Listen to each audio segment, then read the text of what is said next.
Trump আৰু পাকিস্তানৰ ঘনিষ্ঠতাই লৈছে নতুন মোৰ। ভাৰতৰ বিৰুদ্ধে আৰম্ভ হৈছে নতুন খেল। আমেৰিকা আৰু পাকিস্তানৰ মাজত ডাঙৰ বাণিজ্য চুক্তি। এই চুক্তিয়ে বিপদ মাতিব পাৰে ভাৰতলৈ।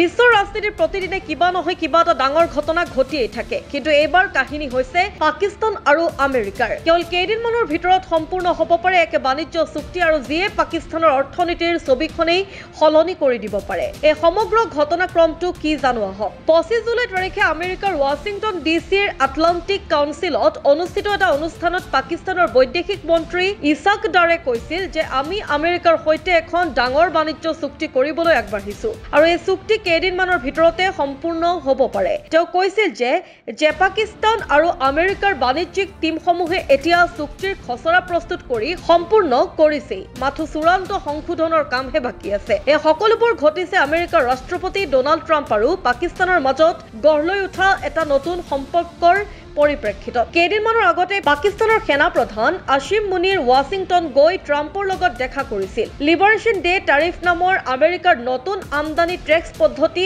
আগষ্টৰ 1 তাৰিখৰ পৰা আৰম্ভ হ'ব, আৰু ইয়াৰ বিপৰীতে পাকিস্তানে এই টেক্সৰ পৰা ৰেহাই পোৱাৰ পৰিকল্পনা কৰাৰ লগতে এক দৃঢ় বাণিজ্য চুক্তি কৰিবলৈ আগবাঢ়িছে। এই চুক্তিত কি কি থাকিব? এই চুক্তিৰ অন্তৰ্গত কেইটামান গুৰুত্বপূৰ্ণ খণ্ড হ'ব পাৰে ক্ৰিটিকেল মিনাৰেলছ অৰ্থাৎ দুষ্প্ৰাপ্য খনিজ মাইনিং বা খনন ক্ষেত্ৰ, গাৰ্মেণ্টছ আৰু টেক্সটাইলছ, লগতে ক্ৰাইপ্টো আৰু ডিজিটেল ফাইনেন্স খণ্ড।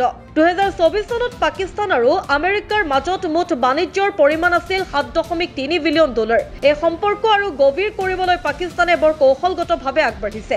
আশ্চৰ্যজনকভাৱে পাকিস্তানে এই চুক্তিৰ পটভূমিত ট্ৰাম্পক নোবেল পিছ প্ৰাইজৰ বাবেও মনোনীত কৰিছিল, কাৰণ মে' মাহত কাশ্মীৰ ইছ্যুত ভাৰত পাকিস্তানৰ মাজত যেতিয়া উত্তেজনা বৃদ্ধি পাইছিল, সেই সময়ত ট্ৰাম্পৰ মধ্যস্থতাৰ ফলতেই যুদ্ধবিৰতি হয় পাকিস্তানৰ মতে।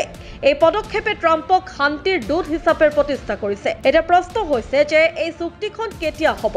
ইছাক ডাৰে কৈছিল যে খুব সোনকালে এই চুক্তি কাৰ্যকৰী হ'ব। যদিও আমেৰিকাৰ পৰা এতিয়ালৈকে কোনো ধৰণৰ অফিচিয়েল টাৰ্গেট ডেট ঘোষণা কৰা হোৱা নাই, কিন্তু এই চুক্তি হ'লে পাকিস্তানৰ বাবে এক অৰ্থনৈতিক গেম চেঞ্জাৰ হ'ব পাৰে, আৰু আমেৰিকাৰ বাবে পাকিস্তান এক নতুন কৌশলগত সংগী হ'ব পাৰে, বিশেষকৈ ভাৰত আৰু চীনৰ সাম্য অৱস্থাত ৰাখিবলৈ। ডাৰৰ মতে পাকিস্তান আৰু আমেৰিকাৰ মাজত এই ডাঙৰ চুক্তিখন শীঘ্ৰেই হ'ব, কিন্তু এই চুক্তিৰ উদ্দেশ্য কি, নে ইও ভাৰতৰ বিৰুদ্ধে এক কূটনৈতিক পৰিকল্পনা, সেয়াহে হ'ব সময়ত লক্ষণীয়।